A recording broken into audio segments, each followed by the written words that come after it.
Welcome to the Employee Safety Orientation Training Program. As a temporary staffing services employee, safe work practices must be a priority every day.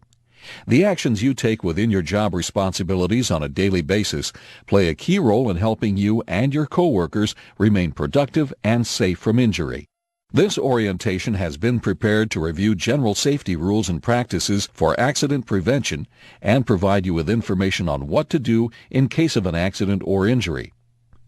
As you work through this training program, keep in mind that only employees who take the responsibility to work safely and observe their staffing company and client safe work practices will be assigned work. The guidelines discussed in this program are a condition of your continued employment. Failure to abide by these policies may result in termination of your job assignment or in reduction or complete elimination of any related benefits. Following this program, you will be required to take a short quiz, which reinforces the important elements of this training. As a temporary staffing services employee, you may be given work assignments under the supervision of various clients at any number of locations. Your compliance with the safety rules and job site safety practices associated with these assignments will ensure your safety and the safety of your coworkers. This team approach to accident prevention and safe work practices will help create a working environment that promotes safety and health and maintains the professionalism that you and our clients have the right to expect. It is very important that when you are working at an on-site client location, you only perform the job duties that have been approved by your staffing company representative. Any variance from these duties must be approved prior to you doing them. Many unnecessary injuries occur to temporary workers who've been asked by on-site clients to perform job duties outside the scope of their approved assignments. Examples of these tasks include operating forklifts, running machinery without proper training, or filling in for another worker while they do another activity. Contact your staffing company representative immediately if you are asked to perform duties other than those specified by your assignment. Accidents are defined as unplanned events that interrupt production of service resulting in bodily injury, property damage, or loss of time. 90% of accidents are caused by one of the following factors: safety rule violations, deliberate acts that violate safety rules, and acts resulting from not knowing the safety rules. As a temporary employee, it is your responsibility to recognize unsafe conditions in the workplace and take preventative measures to avoid injury. Following workplace safety and health rules, using proper lifting and material handling practices, wearing appropriate personal protective equipment, recognizing slip, trip, and fall exposures, using hand and power tools correctly, and knowing emergency procedures are just a few of the defenses you can take to prevent injuries on the job. Preventing accidents takes a team. For the team to be successful, it is important for you to notify your on-site client supervisor and ask for instructions if you are unsure of any job task that you are asked to perform. Also be sure to notify your on-site client supervisor if you have questions, notice an unsafe condition, or if you observe another employee engaged in an unsafe act. Before beginning work at any client site, it is important to know the rules for working safely. Never take risks. The best approach to doing any job is the common sense safe way.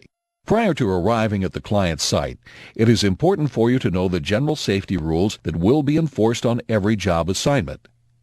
These include: horseplay is not permitted on the job site. Do not take any unnecessary chances or work under hazardous conditions, such as operating machinery that has missing guards or removing guards from machinery. Use of cell phones, including texting, is prohibited while operating vehicles while on the job. Smoking is not permitted anywhere on the job sites except in designated areas. Drinking alcoholic beverages prior to or during work hours is prohibited, as well as the use of illegal drugs or prescription medication that may interfere with job tasks. Always work at a speed that is consistent with safety. Keep yourself rested and in good physical condition to do your job. Use the handrails on stairs and other elevated places. Always inspect tools and equipment before use and report any defects or damage. Work clear of suspended loads. Obey warning signs and tags. Do not enter confined spaces, chambers, tanks, or other similar places that receive little ventilation unless it has been determined that it is safe for you to enter by your supervisor staffing company representative. In addition, operate only the machinery or equipment you have been authorized and trained to run safely. Remove jewelry such as rings, identification bracelets, necklaces, and so forth. And restrain long hair and loose clothing before performing any work that involves climbing, material handling, or operating mechanical equipment. Never reach over moving parts of machinery or equipment. Report to work in appropriate clothing suitable for the type of work you will be performing. Wear personal protective equipment as required. Common sense, health, and sanitation rules must be observed for the welfare and consideration of other employees.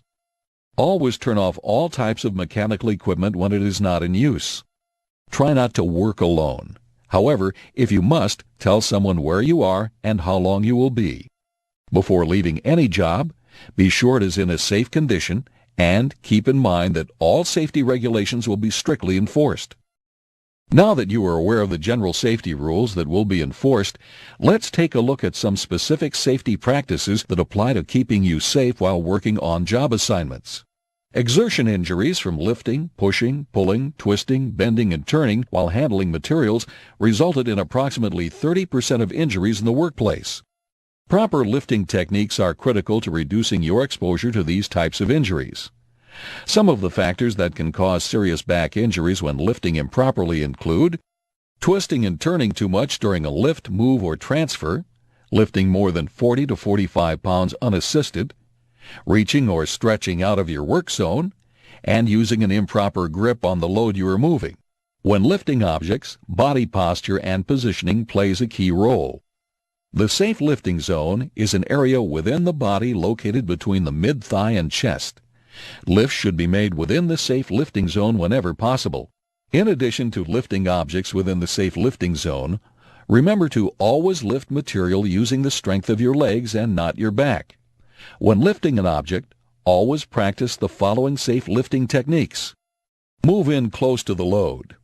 Bend at your knees, not at your waist. Keep your back straight and avoid unnecessary twisting.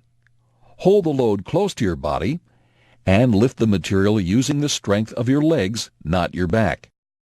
If the material weighs more than 40 to 45 pounds, do not lift it. Rather, use a mechanical aid such as a dolly or team lift with someone who is of equal strength.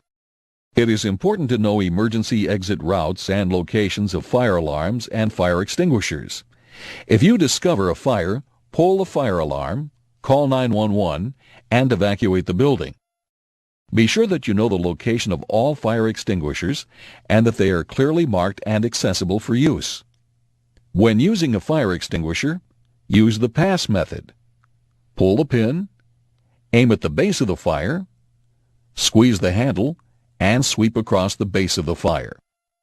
In addition, smoking and open flames are not permitted where flammable solvents, liquids, fluids, gases, and other flammable materials are stored, transported, handled, or used.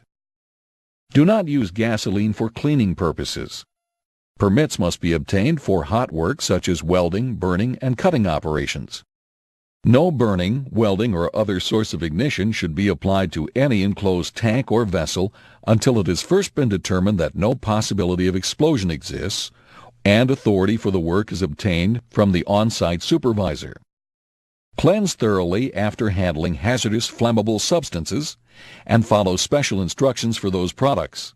Good housekeeping is a term that describes the practice of keeping the workplace neat and orderly. Storing materials properly, maintaining adequate space to move through or work in the area are all easy actions to take for preventing accidents. In addition, good housekeeping also allows for more efficient job performance on your part. Materials, tools, and equipment stored in an orderly manner are easy to find, less likely to become damaged, and quicker to utilize. To maintain good housekeeping in your work area, take the following actions. Maintain work areas and storage facilities that are clean, neat, and orderly. Keep all aisles, stairways, passageways, exits, and access ways to buildings free from obstructions at all times. Clean up all spills immediately. Return tools and equipment to their proper places when not in use.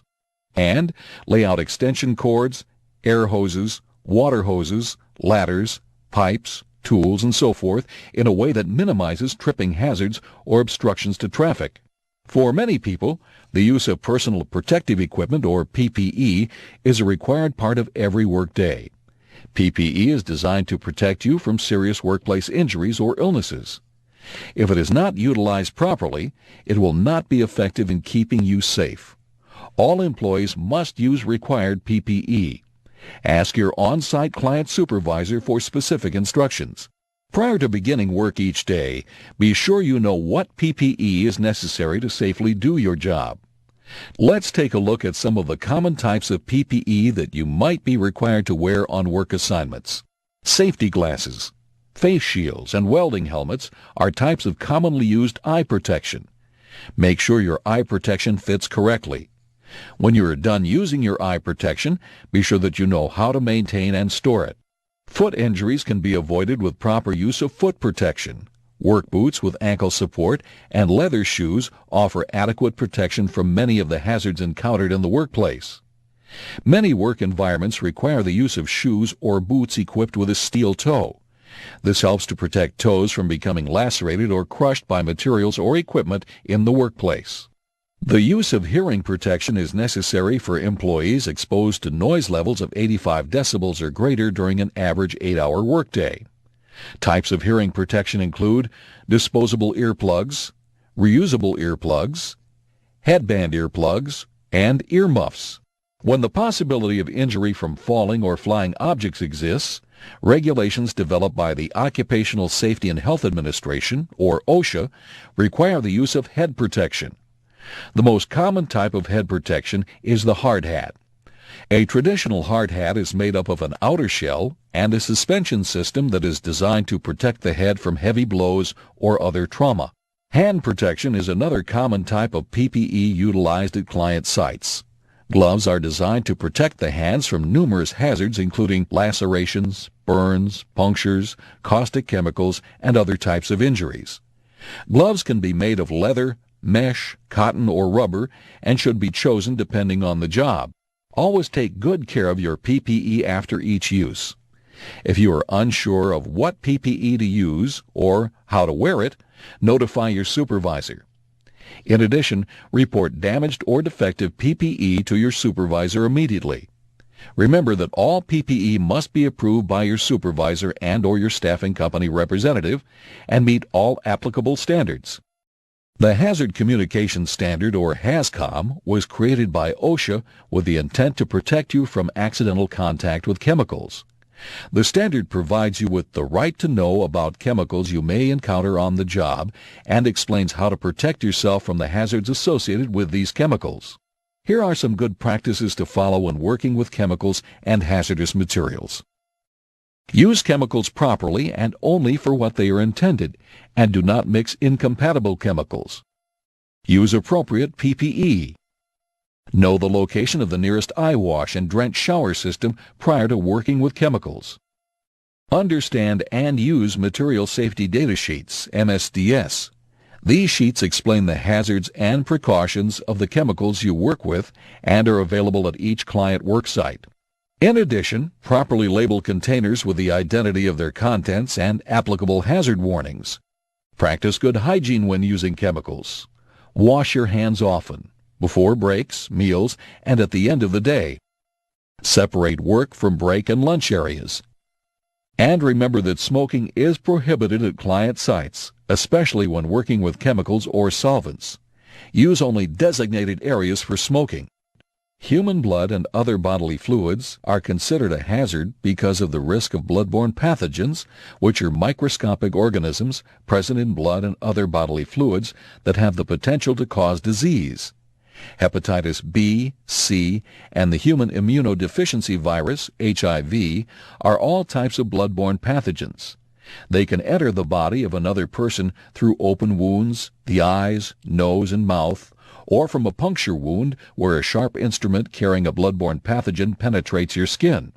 If you encounter any of the substances that could present an exposure to a bloodborne pathogen, take the following steps immediately to protect yourself. Use personal protective equipment such as gloves and/or goggles when anticipating contact with blood or bodily fluids. Treat all bodily fluids and soiled items as contaminated. Carefully handle the disposal of sharp instruments such as contaminated equipment or first aid items like needles, scissors, and bandages during and after use. Practice good housekeeping by cleaning work surfaces with bleach and other disinfecting agents frequently and after any bloodborne pathogen exposure. Wash hands and skin surfaces immediately after any contact with blood or bodily fluids. If you have routine exposure to bloodborne pathogens or have encountered a bloodborne pathogen, be sure to get a hepatitis B vaccination. The majority of electrical accidents can be prevented. Only qualified personnel should perform repair work to electrical equipment. Remember the following simple precautions when working with electricity. Inspect equipment and cords for damage prior to use. Don't overload electrical outlets. Do not utilize or work with electrical equipment in damp or wet conditions or when water or puddles are present in the work area. And report any concerns you may have to your on-site supervisor. Lockout-tagout is a safety procedure for de-energizing, disconnecting, and shutting down the power sources to equipment so that it can be maintained or repaired without hazard to the employees authorized to work on this type of equipment. When a power source is de-energized or shut down, a lock and tag are affixed to the equipment to ensure that it is not re-energized or started up until the repair work or maintenance is completed. Should you see equipment that is locked and tagged out, do not touch the lock, tag, equipment, or controls. Only qualified personnel should perform repair work to lock out, tag out equipment or reported deficiencies. One of the most common types of accidents at client sites is slip, trip, and fall accidents. Many slips, trips, and falls are caused by unsafe actions or work practices that can easily be corrected. To prevent a slip, trip, and fall accident, one of the most important actions you can take is to watch where you're going and slow down. Move at a steady pace and don't race down halls or around corners. Other preventative measures you can take include paying attention to walking surfaces and noting changes such as varying heights, floor textures, and the presence of curbs and so forth. Watching surfaces for the presence of water or ice. Making wide turns at corners. Wearing slip-resistant shoes when appropriate. Keeping your hands free for balance and out of your pockets. Making sure that you can see over the load you're carrying. And keeping work areas clean and free of clutter. In addition, when sitting in a chair, keep all chair legs on the floor at all times. Follow your client site safety rules regarding footwear and keep the bottoms of your shoes clean and in good condition. Clean up spills immediately and report any safety concerns to your supervisor. Weather conditions can also contribute to slip, trip, and fall injuries. Throughout the year, be cautious of water, ice, or snow that may be present in your work areas. Report these conditions to your on-site supervisor immediately so they can be removed. Another type of fall exposure that can be avoided is the incorrect use of ladders. To use a ladder safely, remember these precautions. Do not work on roofs or surfaces more than 8 feet in height unless you have received prior approval from your staffing company. Inspect the ladder before use by checking the rungs and handrails for tightness and cleanliness. Immediately report damage to ladders and other supporting structures to the on-site supervisor for repairs. Metal ladders should never be used in the vicinity of electrical circuits. Do not paint ladders, and clean muddy or slippery shoes before climbing the ladder. Place the ladder on a firm, flat surface and be sure that the safety feet are secure. Place a straight ladder at a 75-degree angle or a 4-to-1 ratio. When climbing a ladder, always face it and never stand on the top 2 rungs of the ladder or allow your belt buckle to go past the side rails. Injuries to fingers and hands from using incorrect or worn hand and power tools are a common occurrence. Another safety concern when using power tools is the risk of particles flying into the eyes due to using defective tools or not wearing eye protection. To use hand and power tools safely, consider these safety practices. Select the right tool for the job and don't use other tools to substitute for the tool required by the job, such as using a screwdriver as a chisel. Always wear the correct PPE for the job, such as safety glasses or goggles, especially when using hammers, chisels, punches, and wedges. Check the handle and head of every tool for tightness and proper working condition before each use. Clean and return tools to their proper place so that they do not fall from a ledge or are in a location where they could cause a slip, trip, and fall injury. And report anything that may be wrong with the tool to your on-site supervisor so it can be repaired or replaced. Emergencies due to fire, severe weather, and national events can occur at any time. It is important to be prepared and know what to do should an emergency situation occur. Be aware of all evacuation routes, exits, assemblies, and shelter areas at your workplace. Take part in evacuation drills and training sessions related to emergency situations. Do not use elevators to evacuate, and remain in the designated area until authorities give the all-clear signal. Your staffing company and its clients are committed to providing and maintaining a safe work environment for all employees. However, even at the safest work sites, sometimes accidents occur. While on job assignments, it is very important to be aware of accident exposures and procedures. In the event you are involved in an on-the-job accident, you are required to follow all rules and regulations. Report any accident, injury, or near miss that resulted from your job-related duties to your on-site client supervisor immediately and seek first aid. This includes minor injuries and near misses, such as a cut finger that requires a Band-Aid. Also, if you strain a muscle while working but do not feel you need medical attention, be sure to immediately report the injury to your on-site supervisor anyway. After reporting this to your on-site supervisor, contact your staffing company office immediately by using office voicemail or pagers if available, no later than at the end of your work shift. Proper notification concerning any on-the-job injury is important to protect your right under workers' compensation legislation. This will help to ensure that you receive proper medical treatment and will expedite your return to work and protect others from suffering the same injury. All clients for which you may be working are aware of these procedures and will help you to follow this process. Please be aware that if you're involved in an accident or injury that requires a doctor's appointment or hospitalization, a representative from your staffing company may meet you at the physician's office or hospital. At that time, as with every accident and injury, the representative will begin a report and conduct an investigation of the accident. For your protection and care, it is important that you cooperate with this process. Following an accident, you are required to submit to a drug screen. This screen is a routine part of our policies and procedures regarding on-the-job accidents and injuries. The drug screen is in compliance with our substance abuse program, and you have signed an authorization and consent form for this as part of your agreement of employment. In the event of an accident or injury, we will make certain that you receive the best medical treatment available and will help you return to work as quickly as possible. We have effective return-to-work, modified duty programs that will accommodate most restrictions or limitations to get you back to work. Making a false or fraudulent workers' compensation claim is a crime that can result in fines and/or imprisonment and loss of eligibility to receive workers' compensation benefits. Should you need medical aid while working on a job assignment, contact your on-site client supervisor immediately. Prior to beginning each on-site client assignment, discuss with your supervisor the procedure necessary for reporting first aid injuries or emergencies. Also be sure that you know the location of emergency first aid materials, including eye wash stations. With this important knowledge in mind, let's take a minute to complete a short quiz, which reinforces the elements discussed in this training program. For those of you viewing this program in DVD format, please complete the paper version of the quiz. Once you've completed the quiz, please turn it in to your staffing company supervisor. This completes your general safety orientation. Thank you for participating in this program.